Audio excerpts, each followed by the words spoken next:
Hello students, मेरा समझती है आपका अपनी यूट्यूब चैनल फिजिक्स मेरा समझती है एक स्वागत करता हूँ।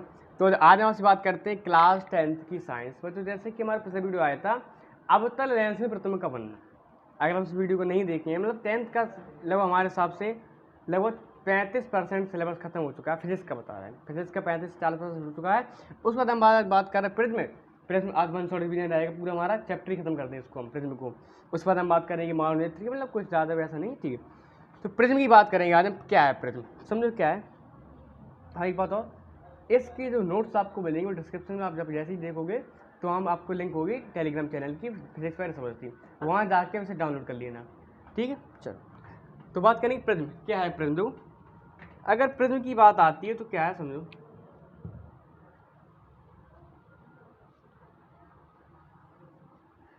प्रिज्म की अगर डेफिनेशन को समझा जाए तो क्या है कि किसी कोण पर झुके, क्या है कि किसी कोण पर झुके, किसी कोण पर झुके दो समतल अपवर्तक, किसी कोण पर झुके दो समतल अपवर्तक पृष्ठों के बीच घिरे समांगी पारदर्शी माध्यम को प्रिज्म कहते हैं। इसको इस प्रकार से होता है। अगर प्रिज्म की बात करें तो इस प्रकार से, देखो हमारे पास वैसे है नहीं, बता दीजिए कांच खुद का होता है। इस प्रकार से दो समतल पृष्ठ होते हैं, अपवर्तक पृष्ठ, एक समतल पृष्ठ से हो गया ये। तो क्या बताओगे आप, तो बता देना कि किसी कोण पर झुके, किसी कोण पर झुके, यहाँ से कोई कोण यहाँ से झुका हुआ, इसे बोल देंगे प्रिज्म कोण, एंगल, ठीक है। ये क्या आपका है, ये आपका है प्रिज्म कोण।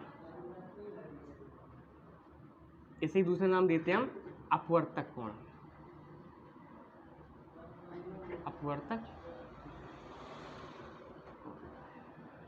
तो डेफिनेशन क्या होगी कि किसी कोण पर झुके दो समतल अपवर्तक पृष्ठों के बीच घिरे समांगी पारदर्शी माध्यम को प्रिज्म कहते हैं। या आप दूसरी भाषा में कह सकते हैं आप इसे कि क्या कह सकते हैं आप कि दो त्रिभुजाकार, एक त्रिभुज देखो यहाँ से समझो, एक त्रिभुज दिखाई दे रहा है यहाँ से और पीछे देखो, तो दो त्रिभुजाकार व तीन आयताकार, कितने आयताकार, 1 2 और 3, ये बेस आपको दिखाई दे रहा आधार आयत है आपका 1 2 3 और त्रिभुज कितने 1 2।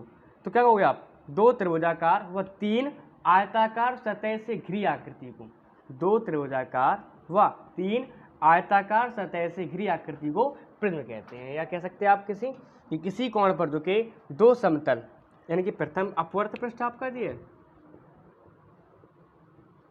प्रथम अपवर्तक पृष्ठ और जी आपका कैसा है द्वितीय अपवर्तक पृष्ठ, द्वितीय अपवर्तक पृष्ठ। ये कंडीशन है। तो किसी कोण पर झुके बात करिए तो लिख लेना डेफिनेशन, बहुत स्लो बोल रहे थे। क्या है कि किसी कोण पर झुके दो समतल अपवर्तक पृष्ठों के बीच घिरे समांगी पारदर्शी माध्यम को प्रिज्म कहते हैं, ठीक है। लिख लेना इसको, नोट कर लेना। चलो इसके बाद हम बात करेंगे अब हम, ठीक है। यहाँ से नोट कर लिया। एंगल आपका प्रिज्म कोण होता है और वैसे बच्चों ये है कि संभावित त्रिभुज की भांति होता है, यानी कि एंगल यहाँ पर कितना होगा 60 अंश का होता है। यहाँ पर एंगल तीनों भुजाएं 60 अंश की होती हैं, तो एंगल संभावित त्रिभुज होता है। एंगल एक हमारा कितना होगा 60 अंश होता है, संभावित त्रिभुज होता है, ठीक है। अब हम बात करेंगे यहाँ पर जो मोस्ट इंपॉर्टेंट है कि प्रिज्म द्वारा प्रकाश का अपवर्तन। तो बच्चों हम आपसे बात करेंगे कि प्रिज्म द्वारा प्रकाश का अपवर्तन मोस्ट इंपॉर्टेंट टॉपिक है और इसको समझाएंगे बोर्ड पे, हम केवल समझाएंगे। तो लिखने का जो टॉपिक रहेगा वो आपका पूरा डिस्क्रिप्शन लिंक में रहेगा, उसे आप देख लेना, ठीक है। समझाएंगे तरीके समझना ध्यान से, और भाषा अपने खुद बनाना, हम बनाएंगे वैसे ही प्रयास करेंगे पूरा, ठीक है। कैसे देखो क्या है ये आपका, देखो इसका नाम दे दिया हमने ए और B C, A B C हमने नाम दे दिया इसका। तो कोई एक आपतित प्रकाश कण पी क्यू है, तो माना कोई पी क्यू आपतित प्रकाश की, हम जानते हैं कि हमारा जो प्रिज्म होता है किसका बना होता है, कांच का बना होता है। अब कोई प्रकाश कण बाहर से आ रहा है, ये बाहर कौन सा माध्यम है, यहाँ पर विरल माध्यम है, और जा किस में रही है, कांच में जा रही है। कांच माध्यम कैसा हमारा सघन है, तो विरल के सापेक्ष तो सघन माध्यम है वो कांच हमारा, किसके सापेक्ष, वायु के सापेक्ष तो है, ठीक है। अब सुनो, तो यानी कि पी क्यू आपतित प्रकाश की किरण अपवर्तक पृष्ठ AB के बिंदु के ऊपर क्या हुई, आपतित हुई, क्या हुई, टकराई है। अब आपतित होती है और हम जानते हैं कि जब कोई प्रकाश किरण किसी बिंदु पर क्या आपतित होती है तो आपतित होने पर वहाँ पर क्या बनता है, अभिलंब बनता है। तो यहाँ पर एक बच्चों क्या बनेगा, यहाँ पर एक अभिलंब होता है, और अभिलंब जो होता है सतह कैसा होता है, लंबवत होता है।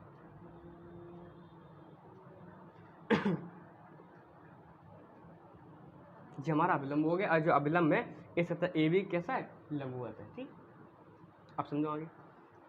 इसके बाद जो अब बाहर माध्यम विरल माध्यम है, अंदर कौन सा सघन है, विरल से कहाँ जा रही है, सघन में जा रही है। और जब कोई प्रकाश किरण विरल से कहाँ जाती है, सघन में, तो क्या होती है, जब कोई प्रकाश किरण विरल से कहाँ जाएगी, अभिलंब की ओर झुकेगी। अभिलंब की ओर क्या होगी, झुकेगी। देखो क्या है, अब विरल से सघन में जा रही है तो अभिलंब की ओर झुकेगी। अगर वास्तविकता में देखा जाए यही जो पी क्यू प्रकाश किरण है ये सीधी निकल जाती है, लेकिन क्या हो रही है, यह विरल से सारी सघन में, तो अभिलंब की ओर झुककर, अभिलंब की ओर झुककर यह क्यू आर दिशा में क्या हो गई, अपवर्तित हो गई। पी क्यू प्रकाश की किरण अपवर्तन के पश्चात बिंदु क्यू पर अपवर्तन हुआ। विरल से जा रही है सघन में, विरल से सघन में जा रही है तो यहाँ पर अपवर्तन हुआ, और अब विरल सघन में गई तो अभिलंब की ओर झुकी, अभिलंब की ओर झुककर क्यू आर दिशा में क्या हो गई, अपवर्तित हो गई।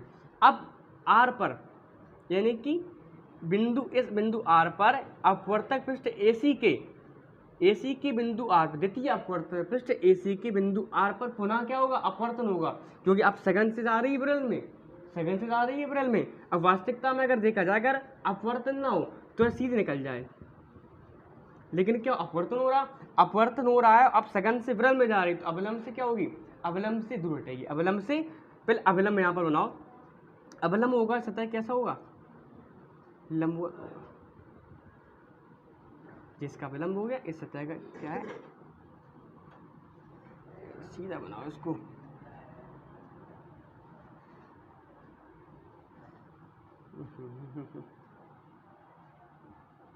ठीक है, तो यहाँ बिंदु आर है, ठीक है, तो अविलंब हो गया। अब अविलंब से दूर हटेगी, अविलंब से दूर हटी तो पी क्यू आर एस, इसे हमने आर एस नाम दे दिया। अब सुनो ध्यान से, ये पी क्यू हमारी है आपकी आपतित किरण है,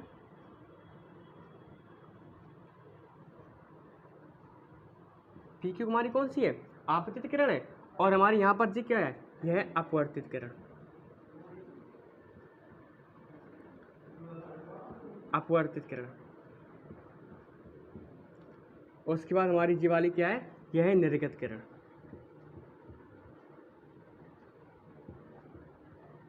यह है निर्गत किरण। ये कंडीशन है, आपतित किरण, अपवर्तित किरण और निर्गत किरण। अब सुनो यहाँ पर एंगल देखो क्या बनेगा कैसे।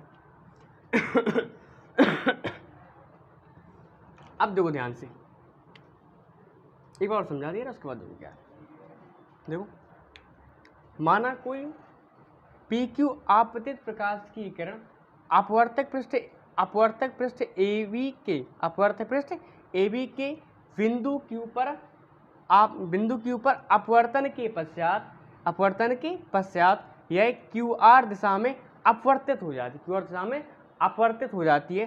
तत्पश्चात यह द्वितीय अपवर्तक पृष्ठ ए सी के बिंदु आर पर पुनः अपवर्तन के पश्चात यह अविलंब से दूर हटकर आर एस दिशा में निर्गत हो जाती है। यहाँ पर क्या था, यहाँ पर अविलंब की ओर झुककर क्यू आर दिशा में अपवर्तित हुई थी, और यहाँ पर अविलंब से दूर हटकर आर दिशा में निर्गत हो जाती है। यह कंडीशन है। तो यहाँ से ठीक, तो हाँ इसे अब देखो यहाँ पर एंगल है, तो यहाँ पर जो आपका आपतित है अविलंब है, तो यहाँ पर एंगल आई वन नहीं दे रहे हैं, और अपवर्तित अविलंब तो इसे एंगल R1 और इसे एंगल R2 ले दे रहे हैं। आपतन कोण है, अपवर्तन कोण, और यहाँ पर निर्गत कोण, ये आपका एंगल अविलंब, अब आपतित सॉरी अब निर्गत और अविलंब, तो एंगल I2 बता दे रहे हैं। यहाँ पर एंगल I1 आपका आपतन कोण है, देखो एंगल I1 आपका क्या है, आपतन कोण। उसके बाद अगर बात करें एंगल R1 और एंगल R2, दोनों हमारे क्या है जी, अपवर्तन कोण।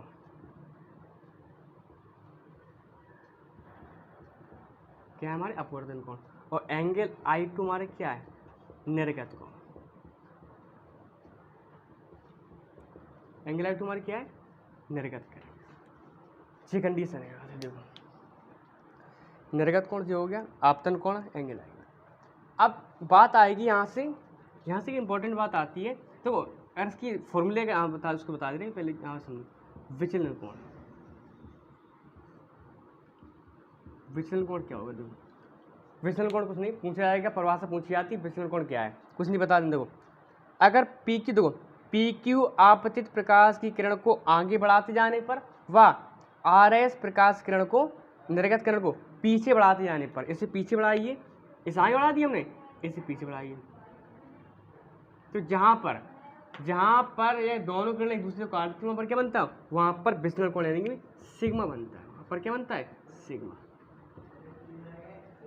तो बता देना कि क्या बताओगे कि आपतित किरण को आगे बढ़ाते जाने पर व निर्गत किरण को पीछे बढ़ाते जाने पर जहाँ पर ये दोनों किरण दूसरे को काटती हैं वहाँ पर क्या बनता है, वहाँ पर विचलन कोण बनता है। ये कंडीशन है।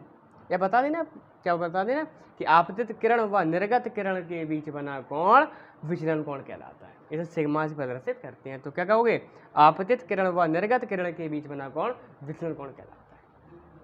यह कंडीशन पूरा डेरिवेशन हो चुका है। इसकी जो भाषा पूरी आपको डिस्क्रिप्शन लिंक में जाओगे, फिजिक्स वर्सेस नाम का हमारा टेलीग्राम चैनल है, वहाँ पर आपको पूरा डिक्टो एकदम सेम टू सेम मिल जाएगा। ठीक है, समझने का प्रयास किया हमने, पूरा समझाने का प्रयास पूरा किया है, बात समझ में आ चुकी होगी। इससे आप घर पर बनाने का प्रयास करना।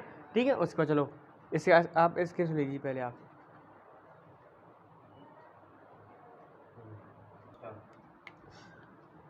कुछ बच्चों इंपॉर्टेंट फॉर्मूले यहाँ से क्या है कि पतले प्रिज्म के लिए उत्पन्न विचलन का व्यंजक होता है सिग्मा इक्वल टू होता है आपका सिग्मा एम, कह सकते हैं आप n minus one into angle. यहाँ सिग्मा एम क्या मतलब अल्पतम विचलन कोण।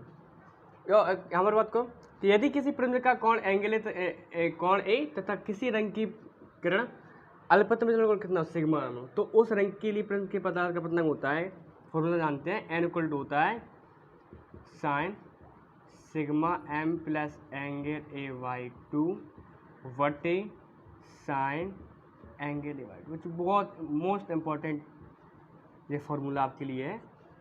तो यहाँ से हमारा एन इक्वल टू है, सिग्मा इक्वल टू आया N minus one into angle है। यहाँ पर जो एन हमारा क्या वर्तनांक है, एंगल ए प्रिज्म कोण है, सिग्मा एम हमारा है क्या है अल्पतम विचलन कोण। क्या होता है इसकी डेफिनेशन को बताएंगे हम क्या है। ठीक है, और यहाँ पर इसको फॉर्मूला यहाँ पर एन इक्वल टू क्या है, साइन सिग्मा एम, ये बराबर में होता है पूरा। ठीक है, एन बराबर क्या है sine sigma M plus angle A by two बटे साइन एंगल। ये फॉर्मूला हमारे हो गया। बच्चों एक बार हमने पढ़ा है स्नेल का नियम पढ़ा हमने वहाँ क्या पढ़ा, हमने पढ़ा है स्नेल का नियम, एन इक्वल टू पढ़ा है साइन आई बटे साइन आर पढ़ा हमने। अगर तुलना की जाए अगर साइन आई बटे साइन आर की, तो बच्चों यहाँ से आई बराबर किस हो जाएगा, यहाँ से आपका जो आई होगा बराबर होगा sigma M plus angle A by two. बच्चों कुछ फॉर्मूले यहाँ से भी निकल के आएंगे, यहाँ से सवाल पूछा जाएगा आई इक्वल टू क्या है sigma M plus angle A by two, और यहाँ से आर इक्वल टू हो जाएगा आपका, दिखाई दे रहा, आर इक्वल टू यहाँ से हो जाएगा angle A by to, angle A by to. Condition है आर बराबर एंगल ए बाई टू, और हमारा आई हमारा क्या हम जानते हैं, आई हमारा क्या, आई हमारा है आपतन कोण,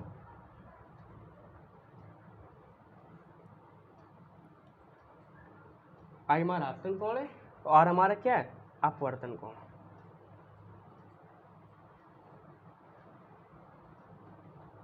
जी बच्चों कंडीशन है। जी कुछ फॉर्मूले इंपॉर्टेंट है, कुछ सवाल इससे होंगे, सवाल को भी लगवाएंगे। पहले इसका आप स्क्रीन ले लीजिए आप पहले।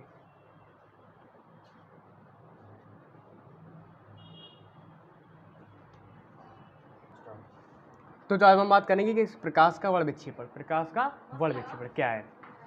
ठीक है, उतना तो सब पूरा क्लियर हो चुका होगा। अब बात करें प्रकाश का वर्ण विक्षेपण क्या है कि बच्चों हम जानते हैं कि जब कोई सूर्य का प्रकाश यानी कि सूर्य का प्रकाश हुआ था उसे बोलते हैं श्वेत प्रकाश की किरण, यानी कि सूर्य का प्रकाश होता है जब अपनी पृथ्वी पर आता है उसे बोलते हैं श्वेत प्रकाश की किरण। हम जानते हैं कि सूर्य के द्वारा आने वाली प्रत्येक प्रकाश की किरण, बात सुनिए से, सूर्य के द्वारा आने वाली प्रत्येक प्रकाश की किरण 7 रंगों के संयोजन से मिलकर बनी होती है। यानी कि सूर्य से जो प्रकाश किरण आती है उस प्रत्येक प्रकाश रंग कितने रंग होते हैं? 7 रंग होते हैं। 7 रंग कौन कौन से इसे बताएंगे इसे यहाँ पर हम। तो यहाँ पर है क्या है कि और जब आप उस श्वेत, और हम जानते हैं, और देखो हमें पता है कि श्वेत प्रकाश में 7 रंग हैं, लेकिन उन 7 रंगों को हम कैसे पता लगाएंगे? कि जब हम उन श्वेत प्रकाश की किरण को किसी प्रिज्म से गुजारेंगे। किससे गुजारेंगे? यानी कि श्वेत प्रकाश की किरण को किसी हम प्रिज्म से गुजारेंगे तो प्रिज्म में क्या होगा? अपवर्तन होगा। यानी कि उस प्रकाश किरण का लगातार क्या होगा? अपवर्तन होगा। तो अपवर्तन के कारण वहाँ आपको रंग दिखाई देंगे, 7 रंगों में बढ़ जाएगी। यानी कि वही जो श्वेत प्रकाश की किरण है, जब आप उसे प्रिज्म से गुजारेंगे तो प्रिज्म से गुजारने पर वही श्वेत प्रकाश की किरण 7 रंगों में बढ़ जाती है। ये कंडीशन वैसे आपने देखा होगा, इंद्रधनुष देखा होगा, बरसात के मौसम में होता है, देखा होगा आपने एकदम। तो उसमें 7 रंग आपको दिखाई देते होंगे। तो इंद्रधनुष यानी कि आपकी 7 रंग बेबीक्यू, वैगनी, इंडिगो, ब्लू, ग्रीन, सर यहाँ पता है।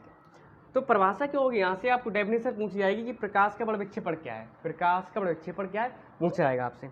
तो परिभाषा को बताना क्या समझा यहाँ पर रहे, डिस्क्रिप्शन में लिंक मिलेगी। एक बार नहीं, 1000 बार बता चुके हैं इस बात को, ध्यान समझो ध्यान से। तो क्या है कि जब श्वेत प्रकाश की किरण का श्वेत प्रकाश की किरण का किसी प्रिज्म से गुजरकर, श्वेत प्रकाश की किरण का किसी प्रिज्म से गुजरकर अपने अवयवी रंगों में, श्वेत प्रकाश की किरण का किसी प्रिज्म से गुजरकर अपने अवयवी रंगों में विभक्त हो जाने की घटना को, श्वेत प्रकाश की किरण का किसी प्रिज्म से श्वेत प्रकाश की किरण का किसी प्रिज्म से गुजरकर अपने अवयवी रंगों में विभक्त हो जाने की घटना को क्या कहते हैं? प्रकाश का बल विक्षेपण कहते हैं। यह श्वेत प्रकाश किरण आई, अगर अपवर्तन हो तो वास्तव सीधे निकल जाते हैं। देखो अपवर्तन हो रहा है इस बार एक कितना बढ़ेगी? 7 रंग बढ़ेगी, 2 3 4 5 6 7, ये 7 रंग आपके हो गए। आप कौन कौन से देखो कैसे?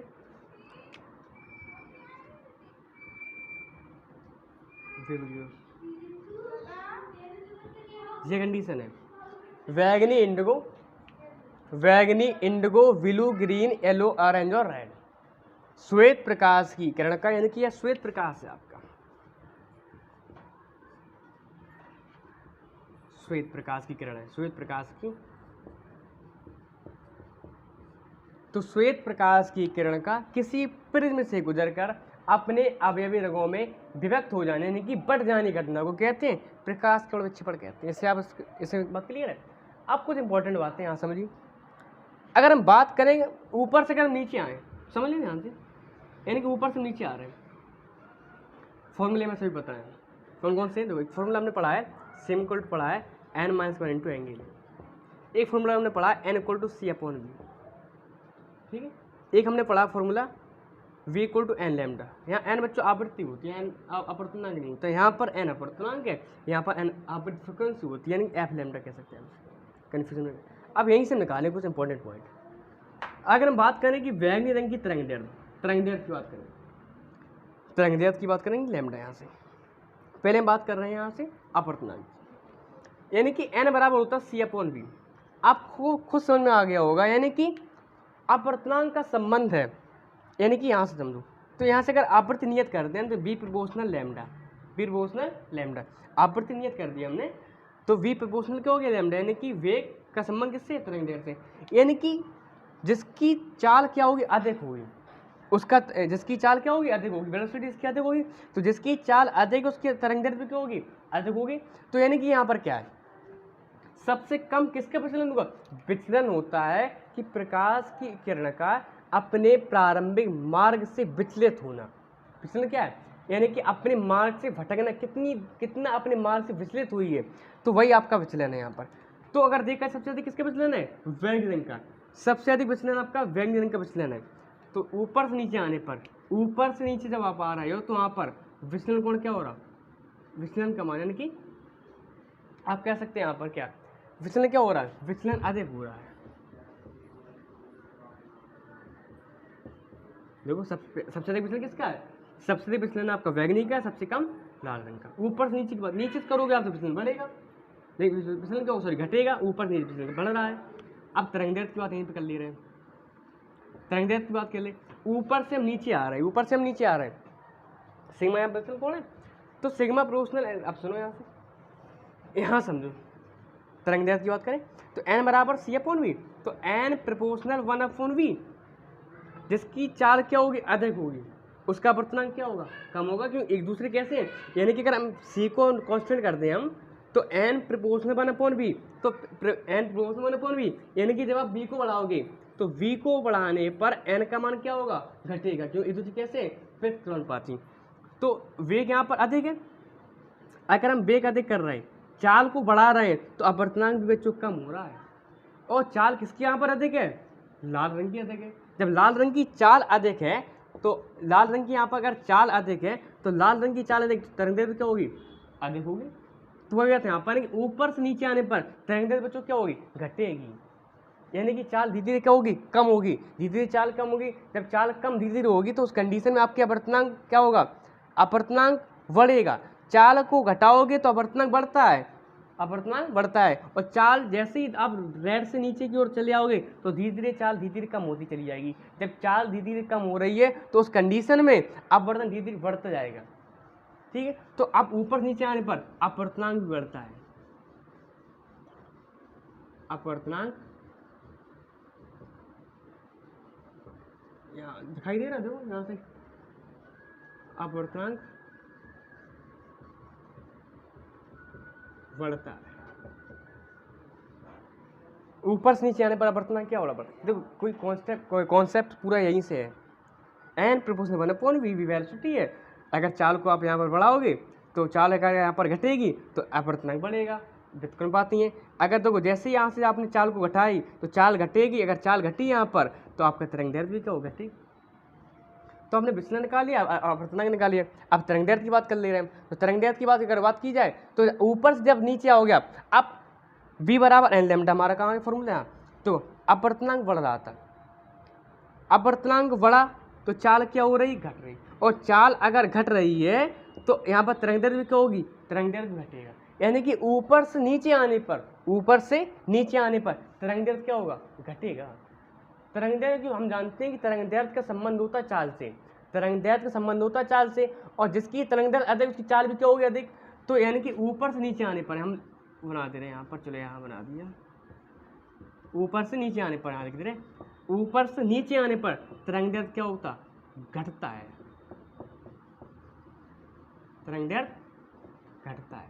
बच्चों यही जब अब नीचे से ऊपर कर दोगे, तो पूरे तीनों ऑपोजिट एक दूसरे को हो जाएंगे। ठीक है यह कंडीशन हो गई। तो इनकी बैंगनी रंग की अगर बात की जाए, तो बैंगनी रंग की तरंगदैर्घ्य को छोड़कर वर्ग सब अधिक होते हैं। एक बात सुनो, बैंगनी रंग के तरंगदैर्घ्य को छोड़कर वर्ग सब क्या होते हैं, अधिक होते हैं। जबकि लाल रंग की तरंगदैर्घ्य को छोड़कर वर्ग सब क्या होते हैं, कम होते हैं। तरंगदैर्घ्य लाल रंग अधिक होती है, वर्ग सब क्या होते हैं, कम होते हैं। बैंगनी रंग का विचलन अधिक, अपवर्तनांक अधिक है, और प्रकीर्णन भी अधिक होता है। सबसे अधिक प्रकाश का प्रकीर्णन होता है बैंगनी रंग का। प्रकीर्णन मतलब होता है, प्रकीर्णन होता है प्रकाश की किरण का विखंडन। इसको बताएंगे अब क्या होता है। प्रकीर्णन होता है कि जब बता दे रहे हैं, यहीं पर समझा दे रहे हैं, इसके नोट्स आपको मिल जाएंगे। यानी कि प्रकाश की किरण को किसी धूल भरे माध्यम से गुजारते हो, तो उस धूल भरे माध्यम से गुजर कर, यानी कि प्रकाश की किरण का अपने मार्ग से विचलित होना, यानी कि धूल भरे माध्यम में प्रकीर्णित होना, यानी कि विखरना, वो प्रकीर्णन होता है। ठीक है, उसे हम बताएंगे और अलग तरीके से समझाएंगे, इसको आप समझ लीजिए पहले आप। ठीक है, इसका बात क्लियर है। तो क्या है कि श्वेत प्रकाश की किरण का किसी प्रिज्म से गुजरकर अपनी अवयवी रंगों में विभक्त हो जाने की घटना को प्रकाश का बड़विक्षेपण कहते हैं। अब बैंगनी रंग की तरंगदैर्घ्य अधिक, लिख दे क्या है, बैंगनी रंग की तरंगदैर्घ्य कम, अपवर्तनांक अधिक, विचलन अधिक। जबकि लाल रंग के तरंगदैर्घ्य अधिक, विचलन कम, अपवर्तनांक कम, तो सब कम होते हैं। केवल इतना दिमाग में सेट करना है कि बैंगनी रंग की अपवर्तनांक अधिक होता है, यानी कि बैंगनी रंग की तरंगदैर्घ्य को छोड़कर बाकी सब अधिक होते हैं, और लाल रंग की तरंगदैर्घ्य छोड़कर बाकी सब कम होते हैं। इतना बात क्लियर। इसका अपने स्क्रीन ले लीजिए आप, इसको फॉर्मूले यहाँ से सब समझ लिए ना। ठीक है बच्चों, इन्हें 7 रंगों में बोलते हैं, स्पेक्ट्रम बोलते हैं इन 7 रंग को। 1 2 3 से 7 रंग, क्या बोलेंगे, इसे नाम पूरा एक हमने क्या दे दिया, विबग्योर दिया हमने नाम, विबग्योर। इसे हम बोलते क्या है, स्पेक्ट्रम, यानी कि 7 रंगों के समूह क्या बोलते हैं, यानी कि प्रकाश किरण के, यानी कि श्वेत प्रकाश किरण के 7 रंगों समूह कहते हैं, विबग्योर स्पेक्ट्रम कहते हैं। ठीक है, तो अगर हिंदी में कहा जाए तो बैगनी इंडिगो, जो आपका बैगनी है, जामुनी ब्लू यानी कि नीला, हरा, पीला, ऑरेंज और रेड यानी कि, तो अगर हिंदी में कहा जाए जैसे बोलते हैं बैजनी आय पीनाला, और ऐसे विबग्योर याद रखो, बैगनी Indigo, blue, green, yellow, orange और रेड। ठीक है, तो बच्चों इतना ही आज वीडियो को रहने दो, इतना ही। अब इसके बाद जो हमारा चैप्टर, नया चैप्टर स्टार्ट होगा, विद्युत स्टार्ट होगा चैप्टर। ठीक है, तो यहाँ तक किसी प्रकार कोई डाउट, उसके जो नोट्स होंगे आपको डिस्क्रिप्शन में मिल जाएंगे, वहाँ से आप डाउनलोड कर लेना। आप जाके आप चैनल पे जाओगे हमारे, फिजिक्स में रसोई नाम से जाओगे। अगर फिर भी किसी प्रकार कोई डाउट हो, प्लीज़ आप कमेंट सेक्शन में बता सकते हो।